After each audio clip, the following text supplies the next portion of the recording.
Hello, xin chào các bạn đã quay trở lại với review 5 phút. Ở cuối tập 160, sau khi Thạch Hạo cùng Hồng Hoàng tới vườn thuốc, tại đây Thạch Hạo rất nhanh đã phát hiện ra ở đây có pháp trận ẩn giấu. Suy nghĩ một hồi, Thạch Hạo liền lấy ra đả thần thạch. Thế nhưng cục đá kia lại đang ngủ say. Khi bị Thạch Hạo gọi dậy, nó uể oải ngáp ngắn ngáp dài. Thấy thế, Thạch Hạo tung đả thần thạch lên giống như viên đá. Sau đó, anh ấy nói với nó, chỉ cần nó giúp anh ấy phá giải trận pháp, anh ấy sẽ cho nó ăn. Nghe vậy, đả thần thạch cũng đồng ý, còn Thạch Hạo cười nhẹ một cái, anh ấy liền cầm đả thần thạch ném thẳng về phía trước. Nhất thời, khi cục đá kia vừa bay đi, trận pháp cũng liền sáng lên. Thế nhưng, đả thần thạch tựa như tên bắn, nó liền xuyên qua lớp màn chắn bên ngoài. Sau đó rất nhanh, nó đã đi vào bên trong trung tâm trận pháp. Thế nhưng nó vừa vào, từ trên trời cao, lôi điện lại bất chợt đánh xuống. Thấy vậy, đả thần thạch lại gào mồm, thân thể không ngừng di động, bắt đầu phá hủy trận pháp. Sau một hồi, thanh âm nó vang lên nói: xong rồi, rốt cuộc cũng làm tan rã trận văn, có thể đi vào rồi. Nghe vậy, lấy một luồng ánh sáng bao phủ cơ thể, Thạch Hạo lập tức đi vào. Rất nhanh, bước vào trung tâm trận pháp, thì điện bên ngoài đã liền đánh xuống. Thế nhưng, có màn chắn bảo vệ, Thạch Hạo cũng không sao. Còn đả thần thạch, thấy trận pháp còn sót lại, chỉ trong tích tắc, nó gầm lên, lôi điện bao phủ quanh cơ thể, một hơi liền mạnh mẽ phá tan hoàn toàn. Thế nhưng, khi trận pháp tan biến hết, đúng vào lúc này, bên ngoài xuất hiện một tên sơ đại, thanh âm vang lên nói: phá giải được trận pháp, các ngươi có thể đi rồi. Dứt lời, một tên thiếu niên anh tuấn tên Lam Nhất Trần xuất hiện, công kích liền phóng tới. Tuy nhiên, khi công kích đánh vào màn chắn, nó cũng liền tan biến. Thấy vậy, Thạch Hạo bất ngờ, ánh mắt nhìn chằm chằm vào hai tên kia.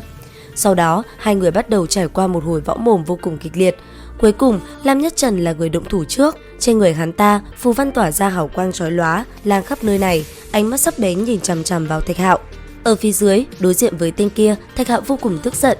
Thế nhưng, song phương vẫn đang nhìn nhau và võ mồm.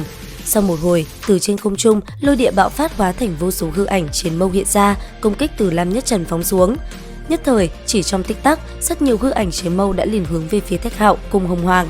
Trong khoảnh khắc đó, khi kiếm khí lao tới người, Thạch Hạo vẫn bình chân như vậy, thần lực tỏa ra một hơi phá nát chiến mâu đang lao tới. Sau đó, anh ấy liền nói Hỏa Hoàng lùi lại. Nghe thế, nữ nhân kia nhanh chóng lùi ra xa. Bên phía đối diện, cái tên Lam Nhất Trần nổi giận.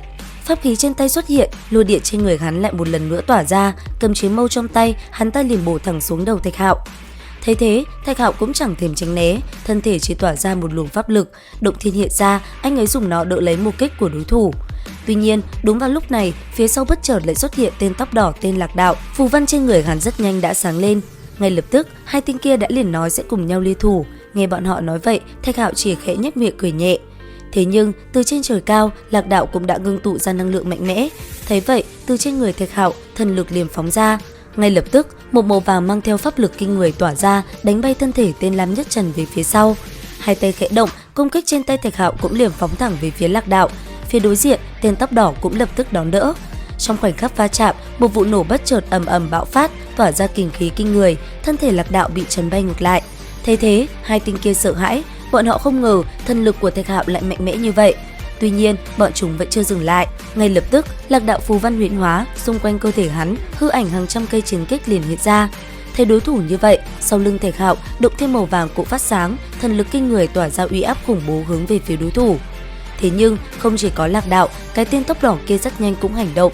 Trên người hắn ta, một cây kiếm bùng cháy ánh lửa đỏ rực cũng xuất hiện. Chỉ trong giây lát, ba người đã cùng nhau động thân. Nhất thời, công kích cùng nhau đánh về phía đối thủ của mình. Trong khoảnh khắc ba đòn công kích đánh vào nhau, một vụ nổ chấn động nơi đây bạo phát, mặt đất tựa như rung chuyển, kinh khí bắn mạnh ra xung quanh. Sau đó, khi kinh khí tan đi, hai tên kia bị đánh bay.